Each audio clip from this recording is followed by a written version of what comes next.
Very good evening, friends. This side Rahul Magan here as a Group Chief Executive Officer, Treasury Consulting, and also a venture capitalist. As we speak on 9th August 2021, Treasury Consulting Group is a multinational headquartered group. We are based out India, Singapore, and Hong Kong. More importantly, we do hold our offices in three parts of the globe. We hold our own hedge fund desk, equities desk, penny stock desk, and many desks, but most of them are prop, which means outside parties cannot invest. Apparently, we hold our own OTT platform, which is known as Over the Top, TRFX Academy, our learnings platform, Sheetal Academy, and many more products. So what new we did is that at the end of the video, I am going to be uploading a dedicated 15 minutes video on Treasury Consulting. If you are interested knowing more about the company, you can refer that video and here you get holistic information about the company. Today, I would be covering a very important topic, basically a report which published in Indian media, which talks about the retail investor participation in NSE listed companies, NSE listed company. This video is divided into many parts. So one part concludes, second part, third part, fourth part, and like this. Let's start with the basic notion that according to the data which is published, as of 31st March 2019, the total retail ownership by value was 6.56%. As we speak, 30th June 2021, the total value is around 7.18, which means there is an increase of around 60 to 70 bips in value terms from March 2019 to June 2021. But there is no need to be happy. There is a reason behind that, and that is what we need to learn. So, what is the reason? According to this data, a retail investor means whose shareholding is up to 2 lakh rupees. So all those whose shareholding is up to 2 lakh rupees is considered as retail investors, and those who are more than 2 lakh rupees, they must be considered as Bill Gates. Indian categorization is always exemplary. Always exemplary. Reserve Bank of India, if you look at the annual report format and compare with the top banks format, you surprised. If you consider how loss-making companies are allowed to invest in India, you surprise. If you consider how, example, Titan jewelry income cut by 50%, and irrespective of that, the stock going up, you surprise. How ITC, one of the leaders in FMCG segment, and reported wonderful profits on year basis, but stock is intact, stagnant, you surprise. How a small software company who is nowhere closer to the big boys like HCL, Infi, Wipro, TCS, and his share price is more than almost closer to Infosys, you surprise. There are many surprising elements we have in India. Zomato TIE ratio, which is time interest earned ratio, is negative. No one talked it about, you surprise. So there are hell lot of surprises we have in the market. The question is how long these surprises will continue. That is the most important thing. So who decide that if you have a share capital of less than 2 lakhs, you are retail investor, then at least the media should tell me what would if your share capital is 10 lakh, 20 lakh, 30 lakh, 1 CR, then you considered as Bill Gates. Anyways, we all know that India is a country when one shareholder can have multiple demat accounts. You can have multiple demat accounts. That is also a fact. I can have demat accounts with the 10 people with the same name, and out of 10, In 9, I do not take position. In 1, I take position, but data always tell me that the total demat accounts in the country is whatever X plus 10. So assuming I am starting today and all of a sudden I open 10 demat accounts with Religare, Motilal Oswal, HDFC, Kotak, ICICI, everybody, 10 demat accounts, and before me the country holds X demat account X. You know what would be the new position? X plus 10. We don't have any data that these 10 demat accounts are opened by somebody who is the same person, but in the newspaper the figure is, that X plus 10 is the total demat accounts. And how media say there are 10 new demat accounts which are opened in this quarter. India is doing a progress, and all 10 demat account opened by one person. But we are not supposed to talk in that regards, because media is not talking. And if we're going to talk in that regards, then we are wrong. Let's talk another way. According to the data, a total of 2.6 million demat accounts were opened in May and June, rising significantly from 1 million new demat accounts opened in June 2020 and zero point 0.07 in May.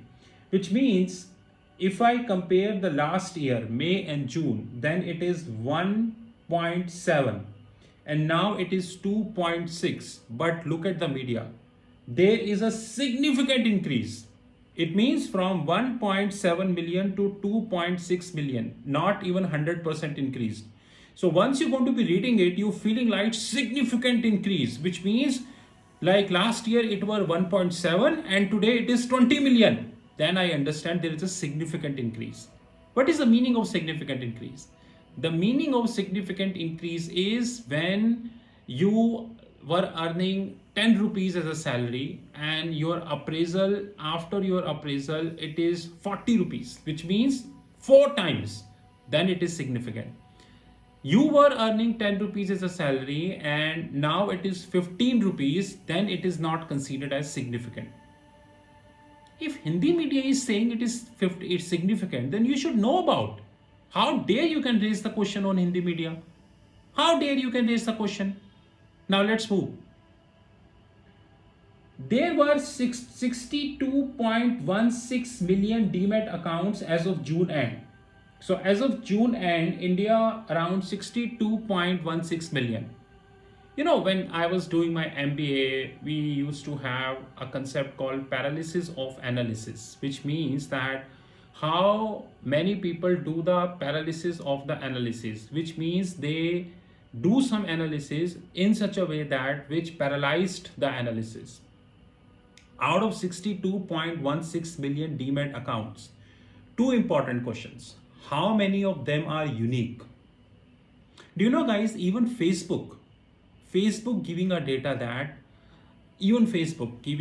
that I have 1 billion users, and out of 1 billion users, 250 million are active. Even Facebook giving the data, even Twitter giving the data that out of this much users they are having, this much users are active. Now which tells that if I'm just taking hypothetically, if 1 billion users of Facebook, out of which 250 million, which means 25% of the users are active, rest 75% are non-active. Now we need to categorize out of 750 million, those who are not active, are they randomly active, created the profile and forget, once in blue moon? But point is, out of 1 billion, 250 million are active.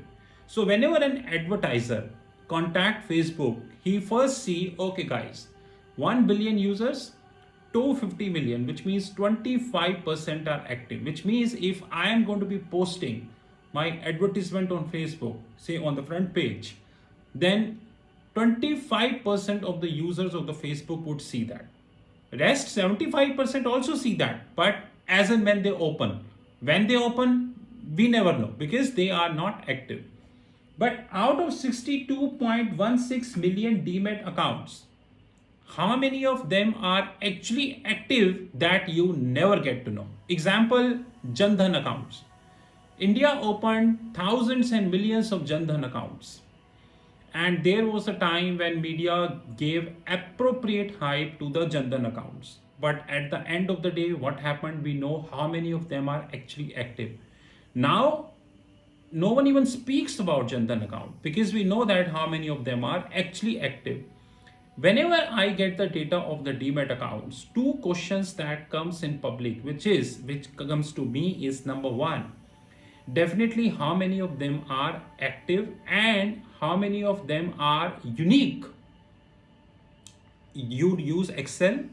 Even in the Microsoft Excel, there is a feature called unique. You just select the column, press the unique, it will tell you the unique numbers. Even Microsoft Excel have that feature. But when it comes to this data, you don't have that feature. Rest assured. Another very important thing that we need to understand is centricity. Now, what is centricity? Centricity means that accumulation of various people at one point. It could be wedding, it could be restaurant, it could be any train, it could be anything, which means centricity. Overall retail holding increased in 958 companies listed on NSE in the last quarter. Overall retail holding increased in 958 companies listed on NSE in the last quarter. The average stock price of these companies in the same period increased by around 38%. On the other hand, the retail investors holding fell in 658 companies. The average stock price of these companies increased by 44, around 45%. You know what does that mean? This means that previously retail investors used to invest in 958 companies, and now they are 658, which means around 300 companies less, which means the centricity is growing, which means that more retail investors are choosing the same companies. It means that diversification is going away, and which, by the way, is not a good sign for any capital market. Retail investors are those people, those who love to have diversified. Although everybody love to have diversified, but retail investors are those people who love to diversify. Example, they love to hold 10 scripts in 2 lakh rupees. If I go with their definition. Now guys, very importantly, listen that the shareholding of insurance companies also fell to 5-year low of 4.89% in June. Means insurance company also investing less in the capital market. Holding of foreign portfolio investors FPI as of June end was 21.66% compared to 22.46%, which means even FIIs are also cutting their stake. There is another big problem. As we speak on 9th August, the gold is around 1730 because of a rumor. And what the hell is rumor? That Federal Reserve might be cutting the balance sheet, doing the tapering. That's a separate, that Federal Reserve is nowhere closer to tapering. That's a hard reality. But market loves rumors. Anyways, the question is, assuming Federal Reserve to do tapering after 1 month, assuming, although it will never happen because we know the COVID situation in US, then the huge amount of money would be leaving the Asia, including India, Singapore, Thailand, Taiwan, Vietnam, China. A huge money would be leaving the Asia. In fact, after what the nonsense which is done by China by putting fines on their own companies and killing their own companies, the money is already leaving China. And now the virus. If we look this situation overall, then there is one thing. Retail investors are definitely coming into the picture. But how many of the retail investors are actually making money, that will never come in public. Today, MCX fall significantly because of gold. and thousands of retail investors lost in MCX, but it will never highlight in the media. How many of the retail investors are winning? You never get to know. How many are losing? You never get to know. How many of 62 million Demat account are unique and active? You never get to know. But one thing you always get to know is that there are 62 million Demat accounts. And I repeat, tomorrow I am joining the party and I create 10 Demat accounts immediately, the new number would be 62 million plus 10. Though out of 10, 9 are inactive and 1 is randomly operated, and in all 10 Demat accounts are operated by one person. This is an example. I know many people in India, those who hold multiple Demat accounts. In fact, every investor who hold 10 and 20 lakhs worth of capital, they hold more than at least two Demat accounts, at least two Demat accounts.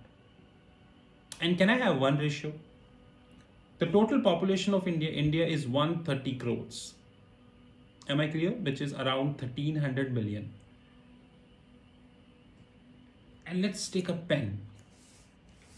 62 million divided by 1300 million. You know the figure is coming. Total population of India is around 130 crore. 130, 62 divided by 1300, because 130 crore is 1300 million. You end up around 5%. 5% of the total population of India is participating in the capital markets. Even if I assume 62 million figure do not have any duplicacy, even then, and majority people own two Demat accounts, it means less than 2.5% of the Indian population is having Demat accounts. This is called centricity. But this figure never comes in public. Just like Zomato, Ola, Uber, Swiggy, Paytm, no one talk about their loss making. Everyone will say about their good things. This is Rahul from Pressure Consulting Group. Have a great time.